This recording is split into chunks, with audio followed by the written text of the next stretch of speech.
அன்பர்களுக்கு அநேக கோடி வணக்கம்.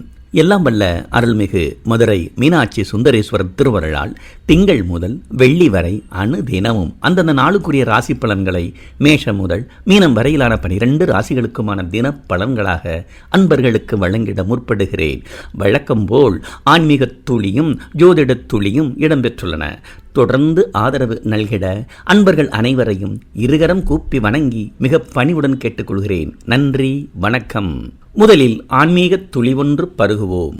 இன்றைய ஆன்மீக துளியில் திருவாசகத்திலிருந்து சில தெய்வீக தேன் துளிகள். திருப்பூவள்ளியிலிருந்து 10வது பாடல். பேராசையாம் இந்த பிண்டம் மற பெருந்துரையான் சீரார் திருவடி எந்தளை மேல் வைத்த பிரான் காரார் கடல் நஞ்சை உண்டு உகந்த காபாளி போரார் புறம் பாடி பூவள்ளி கொய்யாமோ. பொருளுரை. தலையில் மாட்டி தொங்கியபடி நடமாடும் இவ்வுடம்பின் மீது பேராசை கொண்டு அதனை விருப்புடன் பேணி பற்றி நின்ற என் மனதை மாற்றி அமைத்த திருப்பெருந்துறையில் உறைந்தருளும் என் ஐயன் தன் பெருமை மிகு கழலடிகளை என் சிரசின் மேல் வைத்தருளினான். மேலும் அத்தலைவன் முன்னொரு காலத்தில் மகிமை நிறைந்த பார்க்கடலில் தோன்றிய விஷத்தினை அமுதன அள்ளி பருகி மகிழ்ந்தவன். கபாலத்தை கையிலேந்தி காபாலமாடும் கபாலி முப்புறத்தில் அவன் புரிந்த வினோத போரின் திறமையை போற்றி பாடிக்கொண்டே அன்றளந்த மலர்களை அவன் திருப்பாதங்களில் சூட்டி மகிழ பூஞ்சோலைகளில் காத்திருக்கும் பூஞ்செடியில் பூத்திருக்கும் பூக்களை பூ போல் பறித்திடுவோமே. ஈசன் படைத்த உலகில் அவருக்குரிய மலர்களை அவருக்கே அணிவித்து அகம் மகிழ்வோம், துயர் களைவோம், அருள் பெறுவோம். இனி இன்றைய நாளுக்குரிய ராசி பலன்களை பார்ப்போம். முதலில் இன்றைய நாளுக்குரிய கிரக நிலை. இன்று காலை 6 மணி அளவில் மதுரை தீர்க்காம்சத்திற்கு மிதுன லக்னம், லக்னத்தில் சூரியன், சுக்கிரன், புதன், கன்னியில் கேது, கும்பத்தில் சனி, மீனத்தில் ராகு மற்றும் சந்திரன், மேஷத்தில் செவ்வாய், ரிஷபத்தில் குரு. இன்றைய நாளுக்குரிய ஜோதிட அம்சங்கள். குரோதி வருடம் ஆனி மாதம் 14ஆம் நாள் வெள்ளிக்கிழமை, ஆங்கில ஆண்டு 2024 ஜூன் மாதம் 28ஆம் நாள். இன்று சூரிய உதயம் காலை 6 மணி, அஸ்தமனம் மாலை 6 மணி 42 நிமிடம். இன்று சப்தமி திதி மாலை 4 மணி 27 நிமிடம் வரை உள்ளது. அதன்பின் அஷ்டமி திதி. இன்று புரட்டாதி நட்சத்திரம் காலை 10 மணி 10 நிமிடம் வரை. அதன்பின் உத்திரட்டாதி நட்சத்திரம். இன்று சௌபாகிய நாம யோகம் இரவு 9 மணி 39 நிமிடம் வரை. அதன்பின் சோபன நாம யோகம். இன்று பவகரணம் மாலை 4 மணி 27 நிமிடம் வரை. அதன்பின் பாலவ கரணம் அதிகாலை 3 மணி 22 நிமிடம் வரை. அதன்பின் கௌளவ கரணம். அபிஜித் முகூர்த்தம் பகல் 11 மணி 56 நிமிடம் முதல் நண்பகல் 12 மணி 46 நிமிடம் வரை. பிரம்ம முகூர்த்தம் அதிகாலை 4 மணி 30 நிமிடம் முதல் 5 மணி 15 நிமிடம் வரை. விடிந்தால் சனிக்கிழமை. ராகு காலம் காலை 10 மணி 46 நிமிடம் முதல் 12 மணி 21 நிமிடம் வரை. யமகண்டம் பிற்பகல் 3 மணி 31 நிமிடம் முதல் 5 மணி 7 நிமிடம் வரை உள்ளது. குளிகை காலை 7 மணி 35 நிமிடம் முதல் 9 மணி 10 நிமிடம் வரை உள்ளது. சந்திரா பலம் பெறும் ராசிகள் ரிஷபம், மிதனம், கன்னி, துலாம், மகரம் மற்றும் மீனம். சந்திராஷ்டமம் சிம்மராசிக்காரர்களுக்கு நாள் முழுவதும் உள்ளது. இன்றைய நாளுக்குரிய பொதுவான பலன்கள். இன்றைய நாளில் வானில் சூரியனோடு புதனும் சுக்கிரனும் மிதன ராசியில் உலவுகின்றனர். கன்னியில் கேதுவும், கும்பத்தில் சனியும், மீனத்தில் சந்திரனும், ராகுவும், மேஷத்தில் செவ்வாயும், ரிஷபத்தில் குருவும் உள்ளனர். சுப கிரகங்கள் வலுத்து உள்ளன. பாவ கிரகங்கள் அதனிலும் வலுத்து உள்ளன. தொழில், வியாபாரம், வாணிபம் மந்தகதி அடையும். கடுமையான புதிய சட்டங்கள் ஏற்ற திட்டமிடுவர். குரு தனித்திருப்பதால் குருவின் தரிசனம் பெறுவது விசேஷம். சனி செவ்வாய் ஒன்றுக்கொன்று சகாயமாக இருப்பதாலும் தொழிலாளர்களின் கோரிக்கைகள் நிறைவேறும். தொழிலாளர் நலச் சட்டங்கள் அமுலுக்கு வரும். சுக்கிரன் வீட்டில் குரு உள்ளதால் தங்கம் மற்றும் வெள்ளியின் விலை கட்டுக்குள் இருக்கும். சுக்கிரனும் சந்திரனும் சனியின் வட்டத்திற்குள் உள்ளதால் பெண்கள் எச்சரிக்கையுடன் இருக்க வேண்டும். இனி ஒவ்வொரு ராசிக்குமான பலன்களை பார்ப்போம். அன்பர்களுக்கு அநேக கோடி வணக்கம். இதுவரை சப்ஸ்கிரைப் செய்யாத அன்பர்கள் ஒரு முறை மட்டும் சப்ஸ்கிரைப் செய்யவும். சப்ஸ்கிரைப் பட்டனை கிளிக் செய்து பெல் பட்டனையும் கிளிக் செய்யுங்கள். இந்த வீடியோ பதிவு தங்கள் மனதை கவர்ந்திருக்கும் பட்சத்தில் லைக் செய்யுங்கள், மற்றவர்களுக்கும் ஷேர் பகிருங்கள். தங்களுடைய மேலான கருத்துக்களை கமெண்ட்ஸில் பதிவிடுங்கள். நன்றி. தொடர்ந்து வீடியோவை கண்டு மகிழுங்கள். மேசராசி அன்பர்களே, இன்று குடும்பத்தவர்களின் தேவையை பூர்த்தி செய்வதில் முதற் கவனம் செலுத்தவும். சிறு குறு தொழில் புரிவோர்கள் ஏற்றம் காண்பர். கணவன் மனைவி பார்ட்னரோடு விவாதம் தவிர்க்கவும். வீண் செலவுகளும் அலைச்சலும் உண்டு. உடன் பிறந்தோர்கள் ஆதரவுக்கரம் நீட்டுவர். பணியாளர்களுக்கு பணிச்சுமை அதிகரிக்கும். இன்று வணங்க வேண்டிய தெய்வம் மகா சரஸ்வதி. அதிர்ஷ்ட எண்கள் 1. இன்று குரு ஹோரையில் சுபகாரியங்கள் துவங்க நன்மைகள் பல பெறலாம். ரிஷபராசி அன்பர்களே, தங்கள் ராசியாதிபதி சுக்கிரன் வலுவுடன் உள்ளதால் தாங்கள் ஆற்ற வேண்டிய பணிகளை இன்று செவ்வனே ஆற்றி வெற்றி காணலாம். மனதில் தோன்றும் தேவையற்ற குழப்பங்களை தவிர்க்கவும். கணவன் மனைவி பார்ட்னரோடு விவாதம் செய்வதை தவிர்க்கவும். குழந்தைகள் மூலம் சுப செலவுகள் அதிகரிக்கும். சிறு குறு தொழில் புரிவோர்கள் ஏற்றம் காண்பர். பணியாளர்கள் தமக்குரிய பணிகளை பொறுப்புடன் ஆற்றவும். இன்று வணங்க வேண்டிய தெய்வம் மாரியம்மன். அதிர்ஷ்ட எண்கள் 4 மற்றும் 8. இன்று புதன் ஹோரையில் சுபகாரியங்கள் துவங்க நன்மைகள் பல பெறலாம்.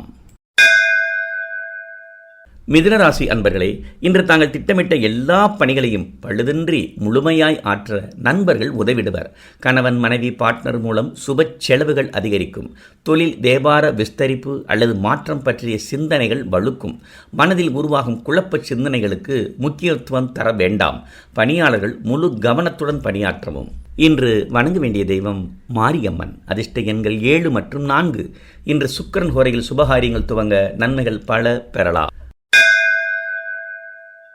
கடகராசி அன்பர்களே, ராசிநாதன் ராகுவுடன் சேர்ந்துள்ளதால் மனதிலும் செயலிலும் குழப்பமும் தடுமாற்றமும் ஏற்படும். 10 உள்ள செவ்வாய் தரும் ஆற்றலினால் இன்று ஆற்ற வேண்டிய பணிகளை செவ்வனே ஆற்றி வெற்றி காணலாம். தொழில் வியாபாரம் லாபம் மேன்மையடையும். வீடு வாகன மாற்றம் பற்றிய சிந்தனைகள் அதிகரிக்கும். கணவன் மனைவி பார்ட்னர் மூலம் உதவி இல்லை. பணியாளர்கள் மேலதிகாரிகள் மற்றும் முதலாளிகளின் பாராட்டுக்களை பெறலாம். இன்று வணங்க வேண்டிய தெய்வம் மாரியம்மன். அதிர்ஷ்ட எண்கள் 9. இன்று புதன் ஹோரையில் சுபகாரியங்கள் துவங்க நன்மைகள் பல பெறலாம். சிம்மராசி அன்பர்களே, உடலிலும் மனதிலும் உஷ்ணமும் பதட்டமும் அதிகரிக்கும். புதிய திட்டங்களை ஒத்திவைப்பது நலம். சகாயஸ்தானத்தில் உள்ள கிரகங்கள் மூலம் இன்று ஆற்ற வேண்டிய பணிகளை ஒருவாறு முடித்து வெற்றி காணலாம். அனாவசிய செலவுகளும் வீண் அலைச்சலும் தோன்றும். பணியாளர்கள் பொறுமையுடன் முழு கவனத்துடன் பணியாற்றுவது நலம். இன்று வணங்க வேண்டிய தெய்வம் மாரியம்மன். அதிர்ஷ்ட எண்கள் 9 மற்றும் 3. இன்று குரு ஹோரையில் சுபகாரியங்கள் துவங்க நன்மைகள் பல பெறலாம். கன்னிராசி அன்பர்களே, மனதில் உள்ள அபிலாஷைகள் இன்று நிறைவேறும். செயல் வேகத்தினால் இன்று எல்லா பணிகளையும் செவ்வனே ஆற்றி வெற்றி காணலாம். கணவன் மனைவி பார்ட்னர் மூலம் நன்மை உண்டு. அவர்கள் கூறும் ஆலோசனைகள் நன்மையே தரும். உடன் பிறந்தோரிடம் விவாதம் வேண்டாம். இறை வழிபாட்டுக்கும் இறை சிந்தனைக்கும் உகந்த நாள். பணியாளர்கள் தமக்குரிய பணிகளை செவ்வனே ஆற்றி பாராட்டுக்களை பெற முடியும். இன்று வணங்க வேண்டிய தெய்வம் ஸ்ரீ மகா சரஸ்வதி. அதிர்ஷ்ட எண்கள் 2. இன்று குரு ஹோரையில் சுபகாரியங்கள் துவங்க நன்மைகள் பல பெறலாம். துளாராசி அன்பர்களே, எதிர்மறையாளர்கள் வலுத்திருந்த போதிலும் இறை அருளால் நண்பர்களின் ஆலோசனையின் பேரில் இன்று ஆற்ற வேண்டிய பெரும் பணிகளை முழுமையாக ஆற்றி வெற்றி காணலாம். உடன் பிறந்தோர்களிடம் வாக்குவாதம் தவிர்ப்பது நலம். வங்கிகளில் கடன் பெற இன்றைய நாள் உதவி செய்யும். பணியாளர்களுக்கு பணிச்சுமை அதிகரிக்கும். மேலதிகாரிகள் மற்றும் முதலாளிகளின் நன்மதிப்பை பெற கடின முயற்சி தேவை. இன்று வணங்க வேண்டிய தெய்வம் ஸ்ரீ லக்ஷ்மி நாராயணர். அதிர்ஷ்ட எண்கள் 4 மற்றும் 7. இன்று புதன் ஹோரையில் சுபகாரியங்கள் துவங்க நன்மைகள் பல பெறலாம். விருச்சிக ராசி அன்பர்களே, 8லும் 4லும் உள்ள கிரகங்கள் பல்வேறு குறுக்கீடுகளை உருவாக்கிய போதிலும் விடாமுயற்சியும் செயல் திறனும் இன்று எச்செயலையும் பழுதின்றி ஆற்றிட உதவிடும். பெரியோர்களின் ஆலோசனைகள் நலம் பயக்கும். பயணங்களும் அலைச்சலும் உண்டு. பெற்றோர் உடல்நிலை பாதிக்கும். இறை வழிபாடும் இறை சிந்தனையும் வலுக்கும். பணியாளர்கள் முழு கவனத்துடன் தமக்குரிய பணிகளை பொறுமையுடன் பணியாற்றினால் வெற்றி காணலாம். இன்று வணங்க வேண்டிய தெய்வம் மாரியம்மன். அதிர்ஷ்ட எண்கள் 2. இன்று குரு ஹோரையில் சுபகாரியங்கள் துவங்க நன்மைகள் பல பெறலாம். தனுசு ராசி அன்பர்களே, பொறுமை மற்றும் நிதானத்துடன் பணியாற்றினால் இன்று எச்செயலையும் திறம்பட ஆற்றிவிடலாம். ராசிநாதன் 6ஆம் இடத்தில் இருப்பதால் இன்று எதிர்மறை சிந்தனையாளர்களோடு விவாதத்தை தவிர்ப்பது நலம். கூட்டுத் தொழில் நல்ல லாபம் தரும். வீட்டில் சுப நிகழ்ச்சிகள் அரங்கேறும். இறை சிந்தனை வழுக்கும். பணியாளர்களுக்கு பணிச்சுமை அதிகரித்த போதிலும் மதிப்பும் பாராட்டும் உண்டு. இன்று வணங்க வேண்டிய தெய்வம் மகா சரஸ்வதி. அதிர்ஷ்ட எண்கள் 8 மற்றும் 6. இன்று சுக்கிர ஹோரையில் சுபகாரியங்கள் துவங்க நன்மைகள் பல பெறலாம். மகர ராசி அன்பர்களே, மனதில் புது வேகமும் செயலில் புது ஆற்றலும் தோன்றும். இன்று ஆற்ற வேண்டிய எல்லா பணிகளையும் திறம்பட ஆற்றி வெற்றி காணலாம். ராசிக்கு 6ஆம் இடத்தில் புதன் சுக்கிரன் உள்ளதால் எதிர்ப்புகளை தகர்த்தெறிந்து வெற்றி காணலாம். நண்பர்களிடம் ரகசியங்களை பகிர வேண்டாம். பெற்றோர் உடல்நிலை பாதிக்கும். பணியாளர்கள் மேலதிகாரிகள் மற்றும் முதலாளிகளின் உத்தரவினை மீறாமல் அவற்றை செயல்படுத்தி வெற்றியும் நிம்மதியும் காணலாம். இன்று வணங்க வேண்டிய தெய்வம் ஸ்ரீ மகா சரஸ்வதி. அதிர்ஷ்ட எண்கள் 4 மற்றும் 7. இன்று குரு ஹோரையில் சுபகாரியங்கள் துவங்க நன்மைகள் பல பெறலாம். கும்பராசி அன்பர்களே, இன்று மனதில் சந்தோஷம் குடிகொள்ளும். செயலில் வேகம் பிறக்கும். இன்று ஆற்ற வேண்டிய பணிகளை திறம்பட முடித்து வெற்றி காணலாம். மனதில் உள்ள எண்ண அபிலாஷைகள் நிறைவேறும். வங்கிகளில் கடன் பெற உகந்த நாள். பெற்றோர்கள் மற்றும் பெரியோர்களின் ஆதரவு தொடரும். பணியாளர்கள் முதலாளிகள் மற்றும் மேலதிகாரிகளின் நன்மதிப்பையும் பாராட்டையும் பெறுவர். இன்று வணங்க வேண்டிய தெய்வம் மகா சரஸ்வதி. அதிர்ஷ்ட எண்கள் 9 மற்றும் 6. இன்று குரு ஹோரையில் சுபகாரியங்கள் துவங்க நன்மைகள் பல பெறலாம். மீனராசி அன்பர்களே, மனதில் குழப்பமும் செயலில் தேக்கமும் இருந்த போதிலும் இன்று எல்லா பணிகளையும் முழு கவனத்துடன் பணியாற்றி வெற்றி காணலாம். பயணங்களும் சுப செலவுகளும் அதிகரிக்கும். புதிய திட்டங்களை ஒத்திவைப்பது நலம். பேச்சிலும் செயலிலும் நிதானம் தேவை. உறவினர்கள் சந்திப்பு உண்டு. பணியாளர்கள் தமக்குரிய பணிகளில் மட்டும் கவனம் செலுத்தி அவற்றை பழுதின்றி ஆற்றி நிம்மதி காணலாம். இன்று வணங்க வேண்டிய தெய்வம் மாரியம்மன். அதிர்ஷ்ட எண்கள் 7. இன்று சுக்கிரன் ஹோரையில் சுபகாரியங்கள் துவங்க நன்மைகள் பல பெறலாம். அன்பர்கள் அனைவருக்கும் இந்த நாள் மிகச் சிறந்த நாளாக அமைய எல்லாம் வல்ல அருள்மிகு மதுரை மீனாட்சி சுந்தரேஸ்வரர் திருவடிகளை பிரார்த்திக்கிறேன். இனி ஜோதிட துளிவொன்று பருகுவோம். இன்றைய ஜோதிடத் துளியில் பர்வத யோகம் பற்றிய ஜாதக அலங்காரம் 320வது பாடல் கூறிய செய்திகளை சிந்திப்போம். மன்னிய ஜென்மம் முன் பின் மனைக்கு இறை இருவர் கூடி பண்ணு கேந்திரத்திற்கில் பர்வத யோகம் என்ப மின்னணையார்க்கு நேயன் வெகு சௌக்கியவான் வேந்தன் துண்ணிய கீர்த்தி உள்ளான் துரகாதிபதியும் ஆவான். எந்த லக்னமாயிருந்தாலும் லக்னத்திற்கு 2ஆம் வீட்டு அதிபதியும் 12ஆம் வீட்டு அதிபதியும் சேர்ந்து லக்னத்திலோ 4ஆம் இடத்திலோ 7ஆம் இடத்திலோ 10ஆம் இடத்திலோ அமர்ந்தால் பர்வத யோகம் அமையும். இந்த யோகத்தினால் சுக சௌபாகியத்தோடு மன்னனாகும் தகுதி பெறலாம்.